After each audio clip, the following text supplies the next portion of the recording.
नमस्कार दोस्तों, एक बार फिर से स्वागत है आप सबका आपके अपने चैनल ज्ञान की बातें में। दोस्तों, आज मैं आपको शनिवार की व्रत कथा सुनाऊंगी। इसका पाठ करने से शनि की साढ़े साती और शनि दोष से मुक्ति मिलती है। तो कथा को पूरा सुने, बीच में अधूरी कथा छोड़कर ना जाएं, नहीं तो शनिदेव का अनादर होगा। शनि को कर्म फलदाता कहा गया है। शनि कर्मों के हिसाब से व्यक्ति को दंड देते हैं। कहते हैं शनिवार के व्रत रखने से शनि दोष में कमी आती है, साथ ही शनिदेव का आशीर्वाद भी मिलता है। शनि दोष और शनि की साढ़े साती से बचने के लिए इस कथा का पाठ जरूर करें। दोस्तों, इस वीडियो में मैं आपको विस्तार से शनिवार की व्रत कथा सुनाऊंगी, तो कथा को पूरा जरूर सुनिएगा। सबसे पहले श्री सरस्वती को सुमिरन करके, गणपति जी को नमस्कार करके और अपने गुरुदेव के चरणों में माथा झुकाकर मैं श्री शनिदेव की कथा प्रारंभ करती हूँ। एक बार संसार में चारों ओर पूजे जाने वाले नवग्रह एक स्थान पर एकत्र हुए। परस्पर विविध 4 प्रकार से वार्तालाप करने लगे। जब बात घूमती हुई उस स्थान पर आ पहुंची कि हम नवग्रहों में सबसे बड़ा और सर्वाधिक पूजनीय कौन देव है, तो प्रत्येक ग्रह देवता स्वयं को बड़ा कहने लगे।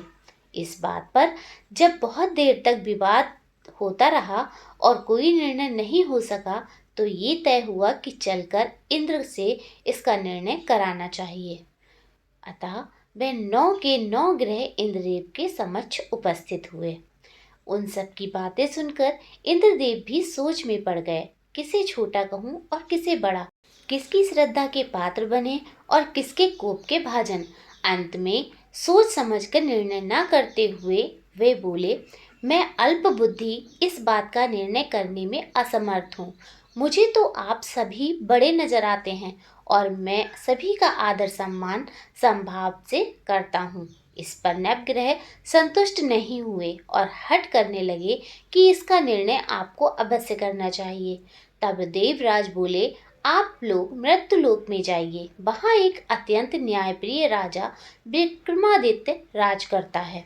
आप उनके पास जाइए, वे अवश्य आपका कोई न कोई उचित निर्णय कर देंगे। इंद्र से नाराज होकर नवग्रह मृत्युलोक में जाने को तत्पर हो गए। देवराज इंद्र ने जब उन्हें वहां जाते देखा तो प्रसन्न होकर चैन की सांस ली। इस धर्म संकट से निकलना उनके लिए सचमुच ही कितना दुश्वार था, पर अपनी चतुराई से अपने ऊपर आए संकट को राजा विक्रमादित्य पर टाल दिया। उज्जैन नगरी की उन दिनों सारे ही भारत में धाक थी। एक तो वहां राजा विक्रमादित्य के दरबार में बड़े बड़े ज्ञानवान लोगों का सम्मेलन होता रहता था। दूसरे उस न्यायप्रिय राजा के न्याय से उज्जैन नगरी का सारे भारत में डंका बजता था। स्वर्ग में जब नवग्रहों का निर्णय ना हो पाया, तो वे अपने अपने विमानों पर आरूढ़ हो मृत्युलोक में आ पहुंचे। ठीक उस समय जब राजा विक्रमादित्य का दरबार ठसाठस भरा हुआ था, तब नवग्रह वहां जा पहुंचे। नवग्रहों को इकट्ठे देखकर विक्रमादित्य अपने सिंहासन से उठ खड़े हुए और सभी देवों को सम्मान पूर्वक आसन ग्रहण करने को कहा, किंतु राजा के इस सम्मान को किसी भी ग्रह देवता ने स्वीकार नहीं किया। तब विक्रमादित्य ने प्रश्नवाचक दृष्टि से उनकी ओर देखा तो बृहस्पति देव ने आगे बढ़कर दृढ़ स्वर में कहा, हे राजन, हम यहाँ पर तब तक आसन ग्रहण नहीं करेंगे जब तक कि आप हमारा यह निर्णय नहीं करेंगे कि हम लोगों में सबसे बड़ा कौन है।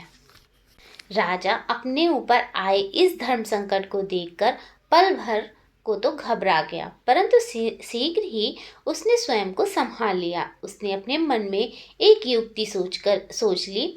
दरबार में छोटे छोटे आसनों की एक पंक्ति प्रवेश द्वार तक चली गई थी। राजा ने उन लोगों से कहा कि आप यहाँ पर आसन ग्रहण कीजिए और मैं सोचकर अभी अपना निर्णय करता हूँ। ये कहकर राजा अपने सिंहासन पर बैठ गया। सिंहासन के निकट ही जो आसन पड़ा था, उस पर भागकर बृहस्पति देव जा बैठे। उनके अगले आसन पर सूर्य देव जा बैठे। सूर्य के निकट ही चंद्रमा और फिर इसी क्रम में बुध, मंगल, राहु, केतु इत्यादि ने भी अपना अपना आसन ग्रहण कर लिया। पंक्ति के 8वें थे भार्गव, किंतु उन्हें भी संतोष था कि उनके बाद शनिश्चर बैठेंगे, किंतु आसन प्रवेश द्वार के समीप होने के कारण और सबसे अंत में होने के कारण शनिदेव उस पर नहीं बैठे। राजा विक्रमादित्य ने सोचा था कि जो ग्रह उस अंतिम आसन पर बैठेगा वह उसी को विनय और दयाशील के आधार पर बड़ा कह देंगे, पर वहां तो बात ही दूसरी हो गई। शनिदेव अति क्रोधी और विकट स्वभाव के देवता हैं। जब वह नहीं बैठे तो आठों ग्रह खिलखिलाकर हंस पड़े। अपना इस प्रकार से अपमान होते देखकर शनिदेव की आंखें क्रोध से लाल हो गईं और भ्रुकुटी तन गईं। क्रोध से कांपते हुए बोले, राजन, मुझसे बैर लेकर तुमने अच्छा नहीं किया। क्या समझकर तुमने मुझे इस प्रकार से अपमानित करना चाहा है और क्यों मुझे तले बिठाना चाहा है? चांद ग्रह का प्रभाव 2.25 दिन रहता है और सूर्य, शुक्र और बुध का प्रभाव केवल आधा मास, सोम और मंगल 2 मास और गुरु 13 मास, राहु और केतु 18 मास रहते हैं, जबकि मैं 7.5 वर्ष तक रहता हूँ। इसलिए हे राजन, अब तू सावधान हो जा। तूने जो अपमान किया है इसका दंड तुझे अवश्य मिलेगा। राजा के कुछ दिन तो आराम से बीते, लेकिन शीघ्र ही शनिदेव की कोप दृष्टि से फिरी और राजा पर 7.5 आ गई। उन्हीं दिनों में एक व्यापारी कुछ घोड़े बेचने के लिए उज्जैन नगरी में आया। सुंदर सुंदर घोड़े देखकर राजा का भी जी ललचा गया। राजा ने उन्हें खरीदने का आदेश दिया। घोड़ों में एक घोड़ा भंवर नाम का था।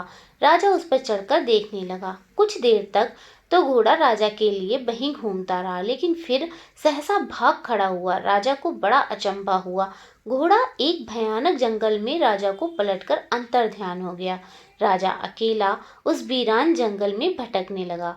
शाम के समय जब उसे प्यास बहुत सताने लगी तो वो जोर जोर से चीखने लगा।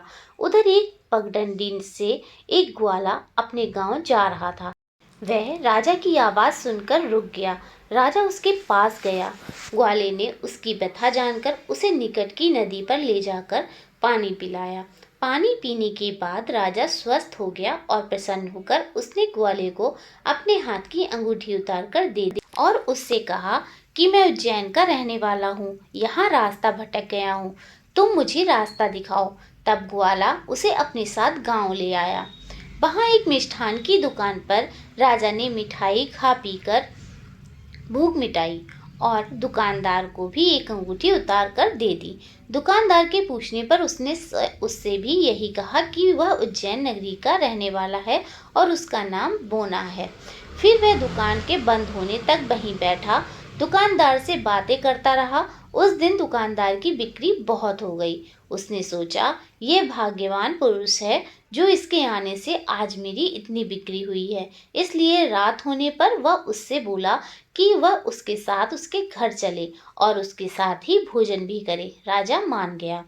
जब वह दोनों घर पर पहुंचे तो दुकानदार की पत्नी ने उनका बड़ा स्वागत सत्कार किया और अतिथि के लिए विशेष रूप से भोजन तैयार किया। भोजन करते समय एक अद्भुत घटना घटी। जहाँ राजा भोजन कर रहा था वहीं सामने की दीवार पर सोने का एक सतलड़ा चित्र था। सहसा ही वह हार टंगा हुआ था, वो हार वहां से अदृश्य हो गया। दुकानदार के यहाँ एक बांदी थी। उसने जाकर घर की मालकिन से कहा, वहां खूंटी पर हार नहीं है। जब बात दुकानदार तक पहुंची तो उसने राजा से पूछा। राजा बोला, मुझे तो नहीं मालूम, तुम्हारे और मेरे अतिरिक्त तो यहाँ कोई था ही नहीं। सच सच बताओ, हार कहाँ है? मुझे नहीं मालूम। राजा फिर बोला, मेरे पास कोई हार नहीं है। जब कोई निर्णय नहीं हो सका तो दुकानदार राजा को उस नगर के राजा के पास ले गया। उस नगर के राजा ने जब विक्रमादित्य की भोली भाली सूरत देखी तो बोला, ये व्यक्ति कभी भी चोरी नहीं कर सकता, और ये कहकर उसने विक्रमादित्य को छोड़ दिया। विक्रमादित्य जब उसी नगर में यूं ही इधर उधर घूम रहा था तब उस नगर के एक तेली ने उससे कहा कि वो उसके यहाँ काम कर ले तो उसे वह रहने को स्थान और खाने को सामग्री भी देगा। राजा मान गया और तेली उसे अपने घर ले गया। वहां सारा दिन राजा धाणी पर बैठता और उसके बैलों को हाँकता रहता और तेली बाजार से तेल बेच आता। जब वर्षा ऋतु आई और मूसलाधार बारिश होने लगी तब धाणी पर बैठे हुए विक्रमादित्य ने मौज में आकर ऊंची ऊंची स्वर में राग अलापना आरंभ कर दिया। निकट ही उस नगर के राजा का राजमहल था। वहां खिड़की में बैठी राजकुमारी ने जब राजा का मधुर स्वर में गीत सुना तो वो अपना दिल हार बैठी। उसने बांदी को पता करने के लिए भेजा। बांदी वहां राजा को गाते हुए देखकर लौटी तो राजकुमारी से बोली कि वहां पर तो कोई अति सुकुमार नवयुवक बैठा मस्ती में आंखें बंद किए गा रहा है। राजकुमारी ने सुना तो उसने अन्न जल का त्याग कर दिया। रात तक जब उसने कुछ नहीं खाया तो रानी ने आकर उसे समझाया, पर वो बोली कि वह तो उस गाने वाले से ही शादी करेगी। रानी ने जाकर राजा से कहा कि राजकुमारी एक तेली पर मोहित हो गई है और उससे ब्याह रचाना चाहती है। राजा ने सुना तो वह बहुत दुखी हुआ। उसने तेली के घर से विक्रमादित्य को बुलाया और उसके हाथ काटकर जंगल में फेंकवा दिए। ये बात जब राजकुमारी को पता चली तो वह और भी अपनी बात पर दृढ़ हो गई। बोली, मैंने तो उसे ही अपना बर लिया है, वह चाहे कैसा भी हो उसी से विवाह करूंगी। बेटी की हट देखकर लाचार हो राजा ने दोबारा विक्रमादित्य को नगर में बुलवाया और उससे राजकुमारी का मामूली ढंग से पाणी ग्रहण कराया और एक साधारण मकान में दोनों को बसा दिया। दोनों वहीं रहने लगे। एक दिन जब विक्रमादित्य सोया था तो स्वप्न में उसे शनिदेव नजर आए। विक्रमादित्य ने उनके सामने नमस्कार किया और क्षमा याचना की। शनिदेव ने उसे आशीर्वाद दिया और बोले, अब तुम्हारी साढ़े साती खत्म हो गई है। राजा बोला, मुझसे जो गलती हुई उसके लिए मुझे क्षमा कर दीजिए। शनिदेव ने मुस्कुराकर उसे आशीर्वाद दिया और राजा के दोनों बाजू दोबारा निकल आए। राजा ने अपनी पत्नी राजकुमारी को रात को जगाया नहीं, वह रात को उसके गले में अपनी बाहें डालकर सो गया। सुबह राजकुमारी की आंख खुली तो उसने अपनी गर्दन में बाहें पड़ी देखी तो वह चौंक कर उठ बैठी। लेकिन शीघ्र ही विक्रमादित्य ने जागकर उसको सब बातों से अवगत करा दिया। जब वहां के राजा को यह बात मालूम हुई तो वह भागा भागा आया और उस अपंग को फिर से स्वस्थ देखकर चकित रह गया। उसको भी विक्रमादित्य ने यही कहा कि यह सब शनिदेव की कृपा का फल है और विक्रमादित्य ने अपना वास्तविक परिचय भी उस राजा को दिया और सारा किस्सा विस्तार से सुनाया। सुनते ही राजा विक्रमादित्य के चरणों में गिर गया, क्षमा याचना करने लगा। बस यह खबर शीघ्र ही सारे नगर में फैल गई। दुकानदार को जब यह खबर मिली तो वह भागा भागा आया और विक्रमादित्य के पांव पर लौटने लगा। विक्रमादित्य ने उसे उठाकर आसन पर बिठाया और कहा, तुम जाकर उसी खूंटी पर देखो, हार टंगा होगा। और सच ही दुकानदार ने देखा, हार टंगा हुआ था। राजा ने नौकरानियों के साथ लश्कर समेत विक्रमादित्य को विदा किया।